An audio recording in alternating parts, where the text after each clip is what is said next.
Life moves fast, and so should the answers to your biggest questions. Welcome to Endo Batteries Quick Connect, your direct line to expert insights. Short, powerful, and right to the point. You send in the questions, I bring in the experts, and in just 5 minutes, you get the knowledge you need. No long episodes, no extra time needed. And just remember, expert opinions shared here are for general information and not for personalized medical advice. Always consult your provider for your case-specific guidance. Got a question? Send it in, and let's quickly get you the answers.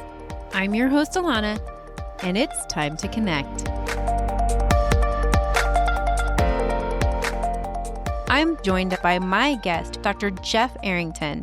Dr. Arrington is not only an expert in advanced minimally invasive gynecologic surgery, but also a fierce advocate for endometriosis patients, both in and out of the operating room. Known for his compassionate approach and relentless dedication, Dr. Arrington has made it his mission to give hope to patients who've been told their cases are hopeless.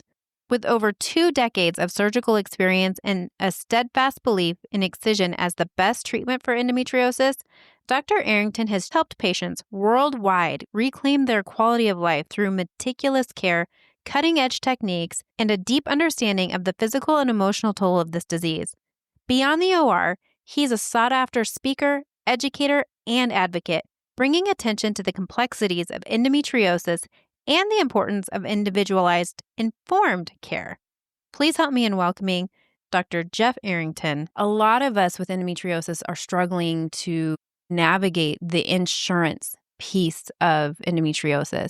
Can you give us a sense of what this is like to try to have insurance as a provider for endometriosis so that we understand why a lot of providers cannot afford to be an in-network provider for insurance? Within the healthcare system, the way that it's structured, and this is all geared really toward CMS, which is the national Medicare system. They really set up the underlying pay scale or fee scale or value scale of everything we do in medicine. And then all the private health insurers, they use that to set their own values to procedures. The way that works is they look at everything, and it's each procedure, each office visit, everything we do is given what's called an RVU or relative value unit. And, the ultimate base level of an RVU would be 1. And let's say that's just the simplest thing, just a simple, straightforward office visit. And then everything else we do is compared to that level, that 1 RVU scale. And they determine, is it easier than that? Is it harder than that? If it is harder than that, how much harder? And they give a relative value compared to that 1 single, RVU value. So certainly, an endometriosis surgery is far more complex than just a routine, quick in and out, office visit.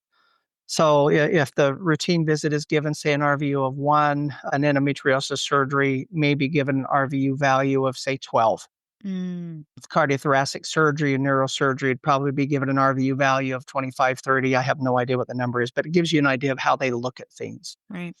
And interestingly, within that RVU system, everything is in a single pie. So if they want to increase an RVU for a particular specialty or procedure, that increase has to be matched by a decrease somewhere else. And it doesn't even have to be in the same specialty. So there's a finite in the government. For some reason, they've determined there's a finite piece of pie. And every time somebody gets a bigger piece of the pie, somebody else gets a smaller piece of the pie. So it's all configured around that part of it. Now, within the RVU, so relative value unit, they typically have 3 components that apply to doctors. And they look at the amount of work that's involved in providing the care. So for a surgery, they're looking at the preoperative visit. They're looking at the surgery itself, the incisions, the entry, the procedure, the closure. And then it also takes into account an appropriate period of time of postoperative care. Usually for laparoscopy, I think that's about 6 weeks for most procedures. That's all included in the work that's around the procedure. They also have a portion of the RVU that takes into account the malpractice risk. So, within a medical practice, malpractice can be super expensive in the US. So the more risky a procedure is, the higher the component of the malpractice portion of the RVU. And that becomes important. And then The final piece of that RVU puzzle, the third piece, is the geography, basically the location of the procedure.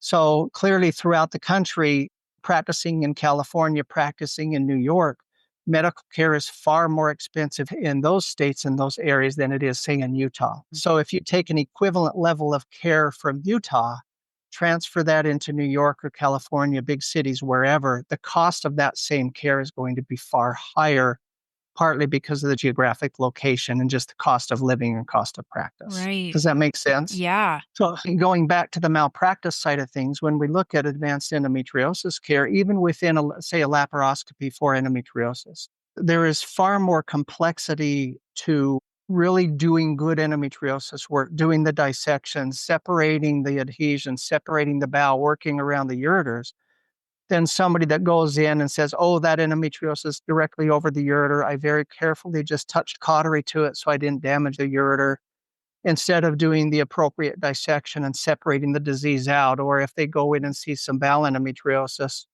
to maybe just very easily, carefully, safely burn across the surface, but not really treat it. The risk of that is far less than a doctor actually going in and cutting the disease out and repairing the bowel or dissecting the ureter out. The thing where that comes into play, when insurance companies look at that RVU for laparoscopy, they don't make any adjustments on the complexity risk between superficial ablation and excision of disease. To the insurance companies and to that CMS RVU system, it's all the same. And that's just the malpractice side of things. Certainly the work involved, taking 10, 15 minutes to quickly burn a few places rather than 2 or 3 hours to cut disease out. They have zero accounting for the extra work involved and the tedious work involved in full excision, rather than just, spot burning a couple places and saying that's the best I can do. Right. So when we look at the way that insurance looks at things, they consider a superficial, let's say somebody gets in and there's just endometriosis everywhere, but no adhesions. Right. And let's just say that there is some depth to the disease, but there's no bowel involvement, no ureter dissections, but really widespread endometriosis with some depth to the tissues to the side of the rectum. Going in and cutting that out, can take hour and a half, couple hours sometimes, compared to a doc just going in and saying, oh, here's a few spots, let's burn those, and then leaving everything else untreated and untouched.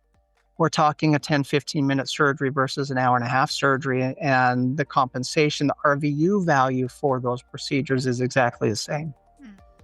That's a wrap for this Quick Connect. I hope today's insights helped you move forward with more clarity and confidence. Do you have more questions? Keep them coming. Send them in, and I'll bring you the expert answers. You can send them in by using the link in the top of the description of this podcast episode, or by emailing contact@endobattery.com or visiting the endobattery.com contact page. Until next time, keep feeling empowered through knowledge.